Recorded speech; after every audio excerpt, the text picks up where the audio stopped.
Hello and welcome back to SpriteGuard Plays HyperRogue Orb Strategy Mode Episode 8. I have renumbered everything because I am enjoying Orb Strategy Mode so much I want to make it a regular series, but I don't want Classic to go away. And so on Wednesday, Classic will be coming back.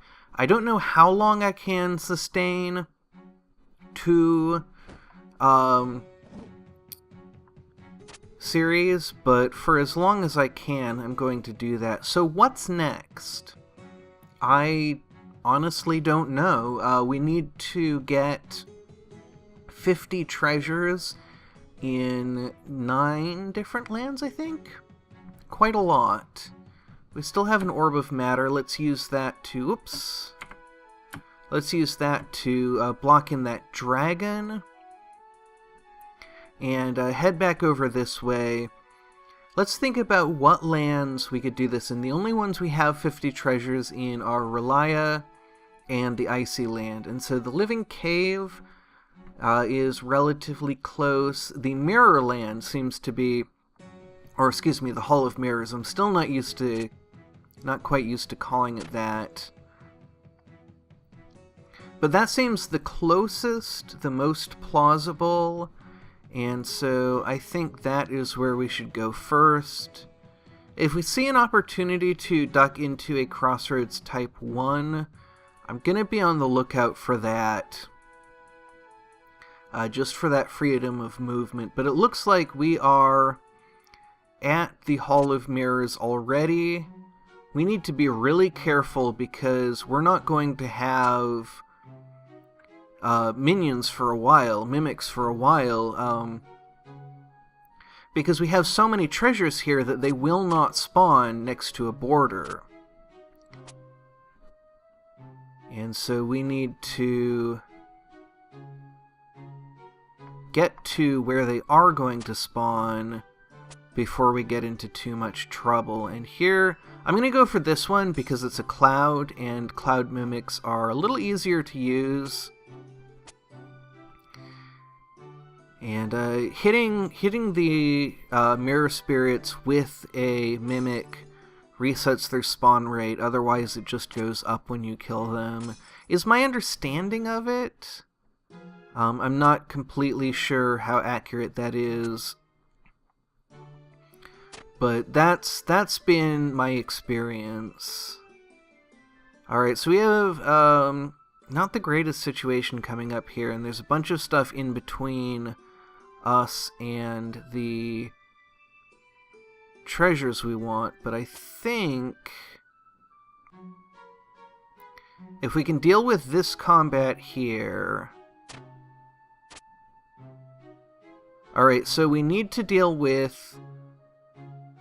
basically, we're going to get cornered by these two guys unless we move up into the left here.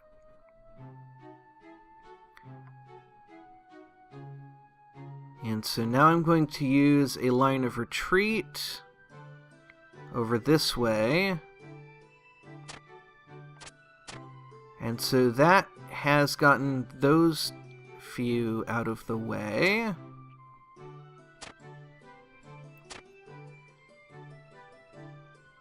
And so that has given us a clear-ish path toward these clouds over here.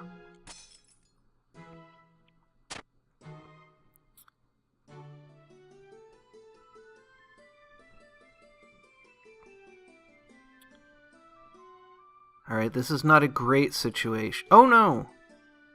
Oh dear. Okay, so let's look at what happened. I stepped into a pincher situation. So Orb of Thorns would work here. Orb of Flash would work here. Orb of Teleport. What else? Orb of Air would not. Orb of Summoning would not. I'm still not completely clear on how you would use Summoning. I think you could use it to kill rock snakes, and you could use it in conjunction with the Orb of Discord, which I'm not even sure if we have that. No. Orb of Ether would not work here. Mind would not.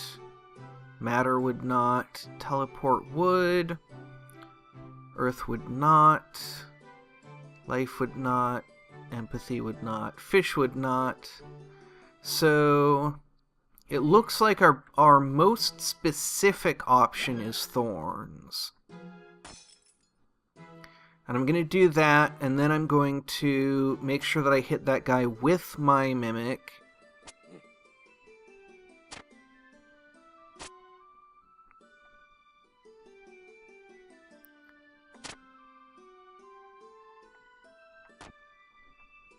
There we go. So that's got us out of that trouble. I want to head straight down to this mirror shard and get ourselves some more Mimics. But they're going to diverge from us. We can kind of chase after them, but they're generally going to move away from us. And I have made some bad decisions here.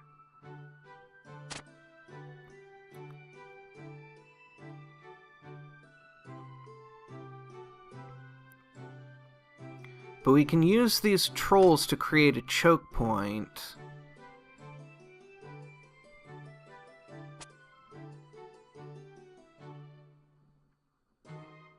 This is not working out the way I want it to.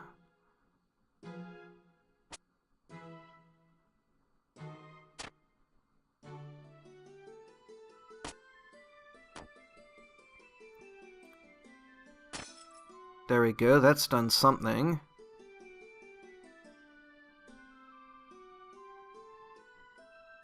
Not much. Alright, so we're in another situation where we can't move. This is not a good situation. Let's see, do we have any orbs? Okay, so we did get another Orb of the Mirror. We can't use it just yet. So I'm thinking that Flash is probably the best thing to use here. Because it's going to hit a lot of stuff. It's a little bit more specific than Teleport.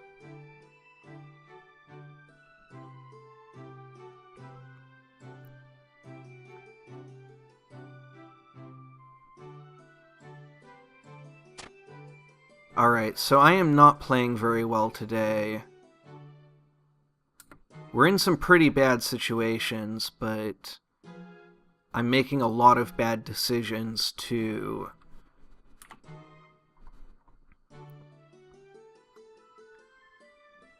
And so I'm thinking that something good to do is to teleport over here.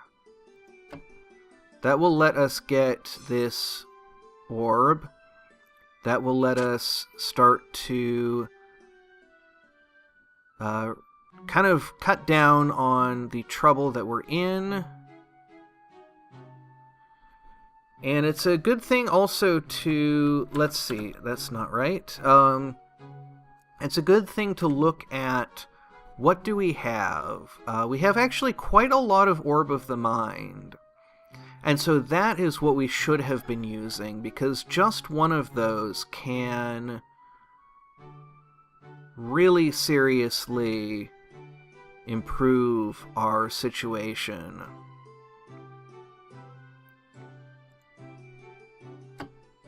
Just like that.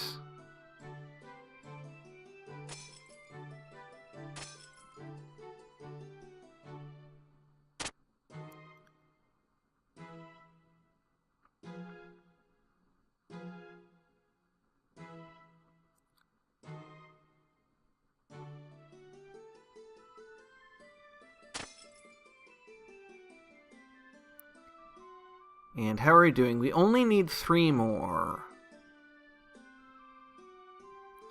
But I think I'm going to escape into this Land of Eternal Motion.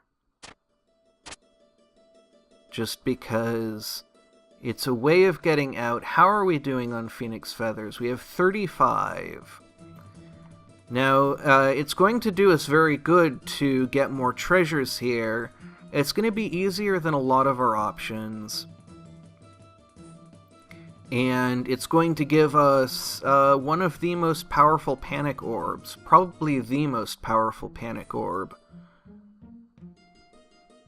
And so I think that this is the right decision, especially since we are out of orbs of safety. So we really want to be looking for, you know, what areas are clear, what directions we can go in, and pay attention. We need to pay attention to our line of escape. We need to be zigzagging so that we shake dogs on both sides of us.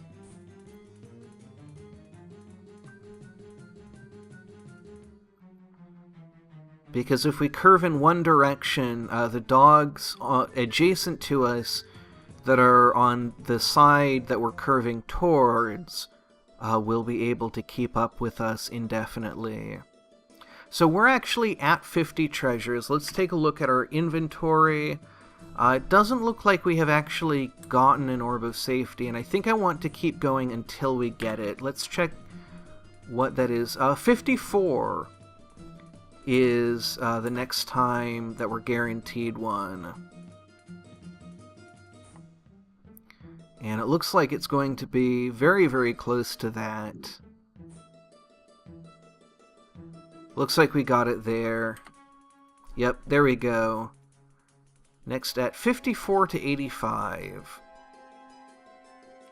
85 is a long enough way away that I think it might not be worth pursuing. Things are getting very dangerous, and, you know, we're getting fewer and fewer options every time we get more treasures, because we're going to have dogs coming from more different directions, and eventually you just have so many dogs around you that you're not, even with the hyperbolic geometry advantage, you're still not going to be able to escape.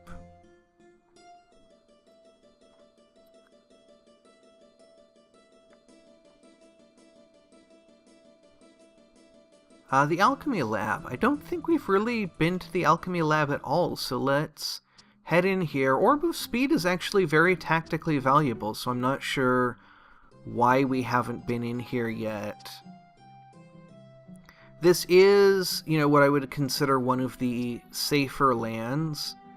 It's at least one that I know how to deal with.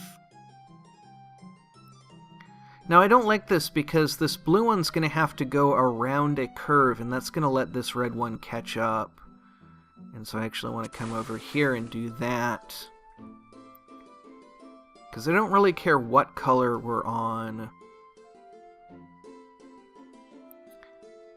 I just don't want to have two different colors attacking me at the same time. And so, like with any land, we need to be really proactive about combat. And, you know, we can build bridges like that. We have to be careful about splashing treasures, though. You know, there's even more danger of that than there is in some place like the Living Cave. Because in the Living Cave, the trolls destroy treasures that are adjacent to them, but the slimes here destroy treasures that are within 2 blocks of them. And so that's something that we do need to be paying attention to. It won't be a huge problem, and we may decide to just ignore it a lot of the time, much like we do with the trolls destroying treasures. Sometimes it's just better to say, you know, we don't need that treasure, because we don't. There will always be more chances. That's something that I often say in relation to speedrunning, and I think that it is a valuable attitude in gaming in general, sometimes in life. Not always, but it can be very helpful to keep in mind that a lot of you get a lot of opportunities. You know, life is... I always say life is long. You know, life is short, but it's also quite long in some ways. And there's a song I really like. Life is long if you give it away. David Byrne and Brian Eno. My favorite track off of their album, which I'm not remembering. Everything That Happens Will Happen Today.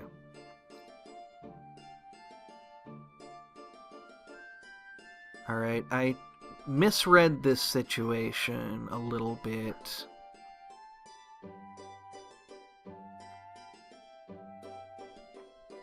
Let's see. Yeah.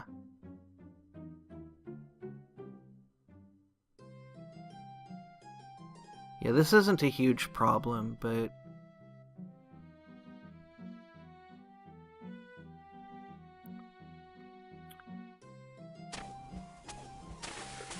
did have to play a little bit carefully there. Now, one problem with this land is that you gain treasures very slowly. They're fairly scattered, and they can be fairly difficult to get to.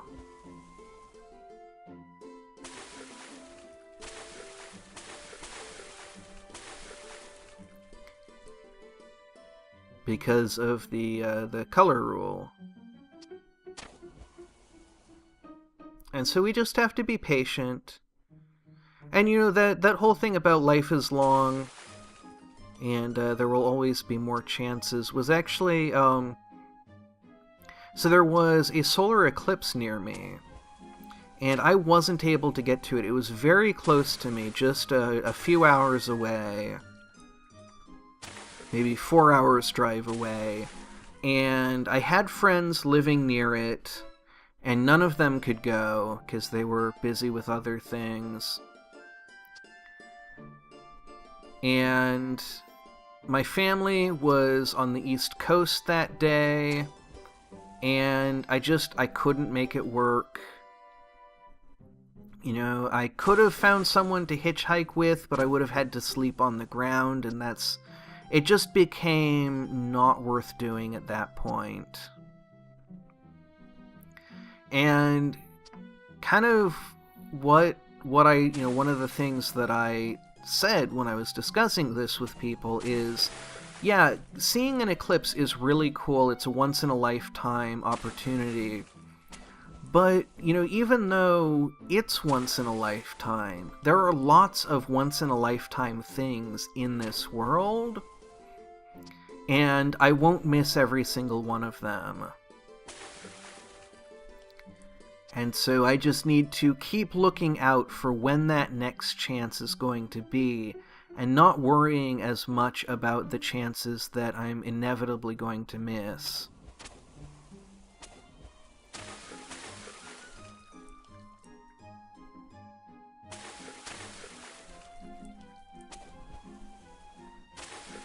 Because it's an adventure and it never stops. And I think that's kind of what I mean about life being long, is that it's kind of, the adventure just keeps going. You know, things keep happening for the entire duration, with a great deal of intensity. And, you know, there are times that feel very boring, but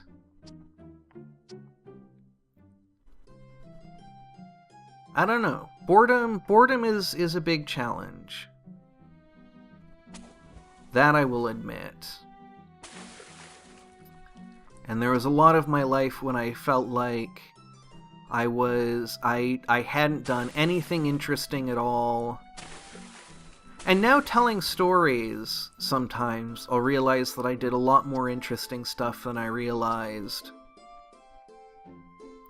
I actually, you know what, there was a comic I read. There's a wonderful comic, one of my favorites, called Spare Keys for Strange Doors.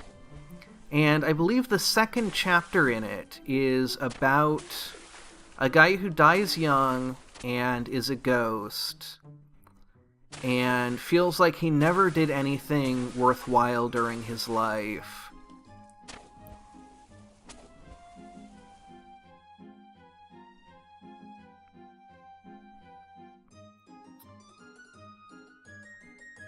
Alright, that was not the greatest decision.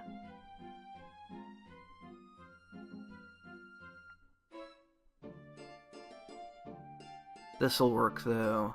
We can get over here.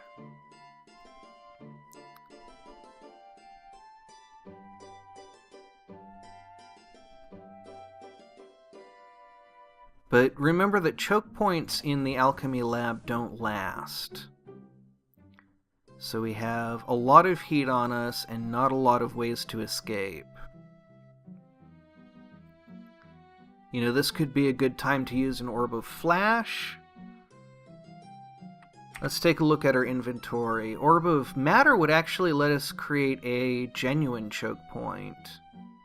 And we have 2 more of those. Speed? We actually have 4 Orbs of Speed. That would give us a lot more options in dealing with this stuff. Orb of the Mind we still have a few of. Let's see, Domination won't do anything. Safety is too powerful to use right now. And there's not that much else that's going to do very much for us.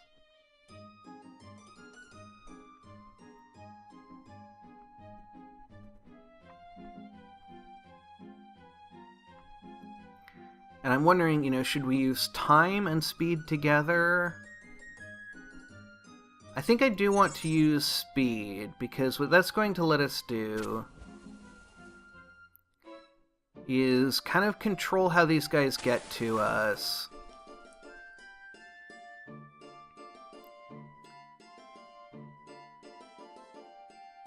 We can fight them more like demons.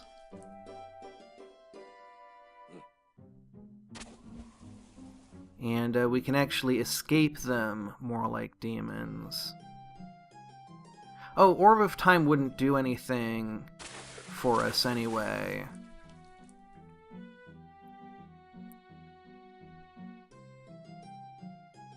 Because the Orb of Speed is always active. So I'm actually going to move up to this red one. And yeah, that covered up a treasure, but we don't care because that got us away from that blue army. And so we got out of that sticky situation, and we did it using an orb that is not a panic orb. Now, Orb of Speed can get us out of pincher positions, I think. And so we do want to keep some on reserve for that. So there's 40. And we still haven't really seen a way out of here. Alright, here again we're going to say we don't care about that treasure.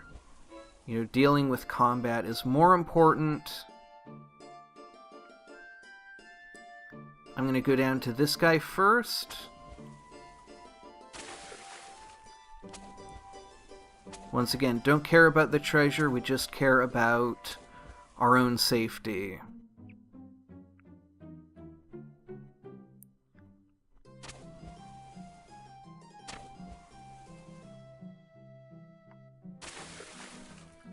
Because there's lots of treasure. Now that we have this many kills, treasures are spawning a lot more frequently.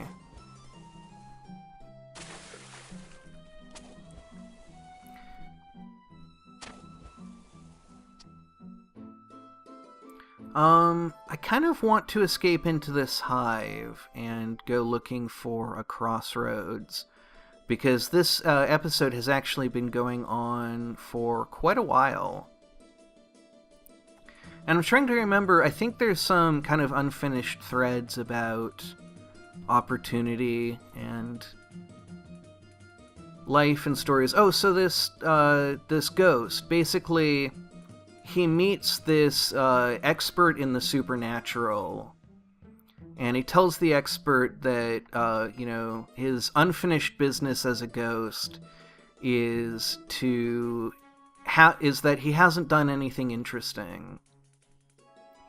And so then he goes and he visits the experts at their home, and some monsters show up, and then they sit up all night telling stories, and he realizes that he has stories to tell, which he hadn't realized he even had. And that's something that, when I was going through my very bored period, I was actually doing things that ended up being fodder for stories. Meeting people and studying things. I developed a surprisingly deep knowledge of music theory that I kind of didn't realize I had until people started asking me about it. I had a friend who got interested in music and started asking me questions about it, and I was like, oh, I actually know the answers to these questions. How did that happen? So I think sometimes just noticing what's going on can be really valuable to fighting boredom. But that was a very long ramble, and we got a lot done today. So until next time, thank you very much for watching, and have a great rest of your day.